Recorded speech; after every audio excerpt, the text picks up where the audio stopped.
കുറേ നാളായില്ലേ നമ്മളൊരു ഒറിഗാമി ചെയ്തിട്ട്. അപ്പോൾ ഇന്ന് നമുക്കൊരു ഒറിഗാമി ഹാർട്ട് ചെയ്തെടുക്കാൻ പോകാം കേട്ടോ. അപ്പോൾ ഇതുണ്ടാക്കാൻ സിമ്പിളാണ്. കാരണം നമ്മൾ സ്റ്റിക്കേഴ്സോ അല്ലെങ്കിൽ ഗമ്മോ ഒന്നും യൂസ് ചെയ്യാണ്ട് പേപ്പർ ഫോൾഡ് ചെയ്ത് ഉണ്ടാക്കുന്ന ഓരോ ഷേപ്സിനെയാണ് ഈ ഒറിഗാമി എന്ന് പറയുന്നത് കേട്ടോ. ഒറിഗാമി എന്ന് പറഞ്ഞു കഴിഞ്ഞാൽ എനിക്ക് ഫസ്റ്റ് മനസ്സിലേക്ക് വരാൻ നമ്മുടെ ആ ഒരു ഒറിഗാമീൻ്റെ സ്റ്റാർ ഉണ്ടല്ലോ, അതാണ്. ആ സ്റ്റാർ എന്ന് പറയുമ്പോൾ ആദ്യം ഓർമ്മ വരുന്നത് നമ്മുടെ നിനുഷാജിനെയാണ് കേട്ടോ. കാരണം നിനുഷാജിൻ്റെ ചാനലിൽ ഞാൻ ഫസ്റ്റ് കാണുന്ന വീഡിയോ എന്ന് പറയുന്നത് നിനുഷാജി ഉണ്ടാക്കിയിട്ടുള്ള ആ ഒരു സ്റ്റാറിൻ്റെ ഒറിഗാമി ആർട്ടാണ് കേട്ടോ.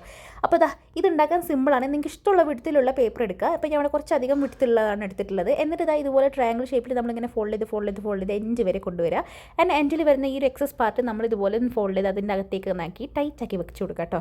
നമ്മളിവിടെ ഗമ്മോ മറ്റൊന്നും യൂസ് ചെയ്യുന്നില്ല, ഒന്നും യൂസ് ചെയ്യണം. ജസ്റ്റ് പേപ്പർ ഫോൾഡ് ചെയ്ത് മാത്രമാണ് നമ്മൾ ഈ ഹാർട്ട് ഉണ്ടാക്കുന്നത്. ഇനി നമ്മൾ ചെയ്യേണ്ടതെന്ന് വെച്ചിട്ടുണ്ടെങ്കിൽ ഇതിൻ്റെ സെൻറ്ററിൽ പിടിച്ചൊന്നും നമ്മൾ ഇങ്ങനെ പ്രസ് ചെയ്ത് കൊടുത്തു കഴിഞ്ഞാൽ ഇത് ഇങ്ങനെ പഫി ആയിട്ട് വരും കേട്ടോ. അപ്പോൾ നമ്മുടെ ഒരു ഹാർട്ടിൻ്റെ ഒരു പഫി ഹാർട്ട് ഇവിടെ റെഡി ആയിട്ടുണ്ട്.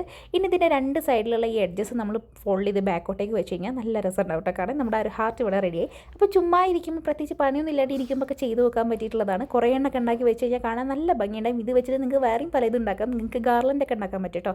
ഈ ഒരു വേസിലിട്ട് വെച്ച് കഴിഞ്ഞാലും കാണാൻ നല്ല ഭംഗിയുണ്ടാവും. അപ്പോൾ ഇഷ്ടപ്പെട്ട ലൈക്കിനും ചാനൽ സബ്സ്ക്രൈബ് ചെയ്യാനും മറക്കണ്ട. ബൈ.